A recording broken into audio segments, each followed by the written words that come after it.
Okay, magandang araw ulit sa lahat. Bali, yung video natin ngayon tungkol dun sa clutch.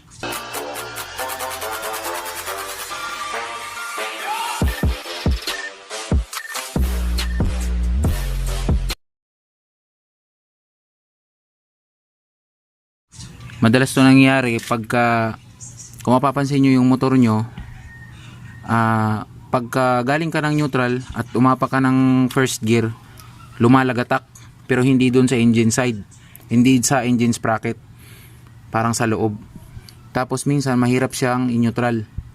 So ito na yun, yung clutch basket ni Paps. Kanina sobrang laki ng kalog nito, ngayon wala na. So hindi ko to tinanggal, may ginawa lang tayong ano dyan, hilot. Tapos yung dito niya puro na uka, kaya itong itong clutch lining, kapag humawak ka ng clutch, hindi smooth yung takbo dito sa loob, sumasabit siya. Kaya ngayon tingnan nyo maigi, smooth naman siya, nakakagalaw siya ng maayos kasi tinanggal natin yung mga sabit dito na side din, kabilaan yan, tinanggal natin yan. So tingin ko naman medyo kahit paano hindi na siya matigas i-neutral, kasi ang nangyari kasi niyan,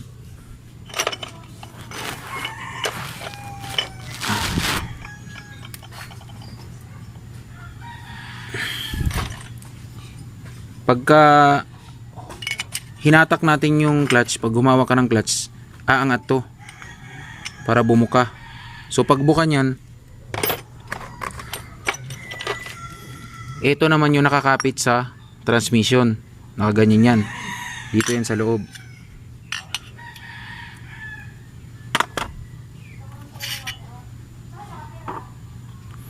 Dito yan sa loob, nakakapit yan sa transmission. Ngayon pag hindi smooth yung galaw nito ng lining, hindi smooth yung galaw ng ganun, ang mangyayari nun, pagka mag neutral ka, mahirapan kang ipasok yung neutral, o kaya pag galing ka ng primera, pag i-neutral mo siya, sisikwatin mo siya, didiretso sa segunda, kasi nga hindi mo siya maitapat ng maayos dahil dito hindi smooth yung galaw, yung galawan ng lining.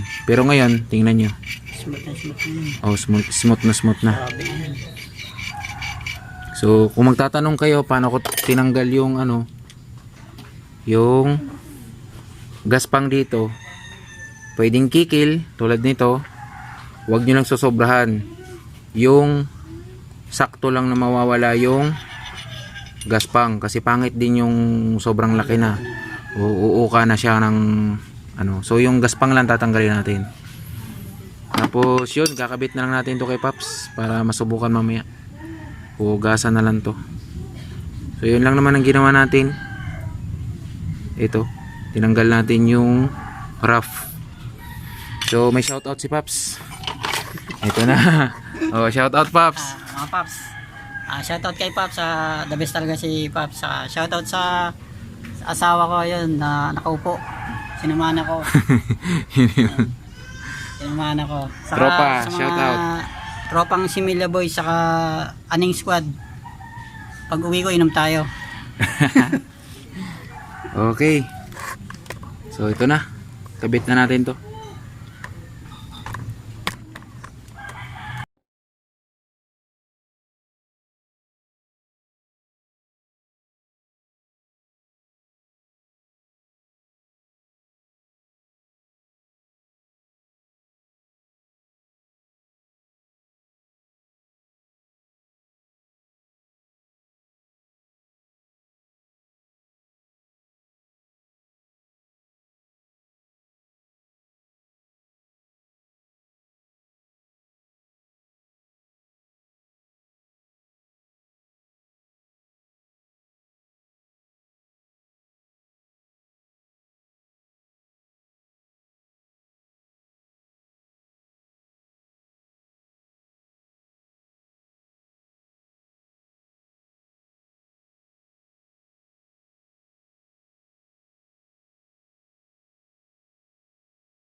clutch ko, paparehowin ko sa clutch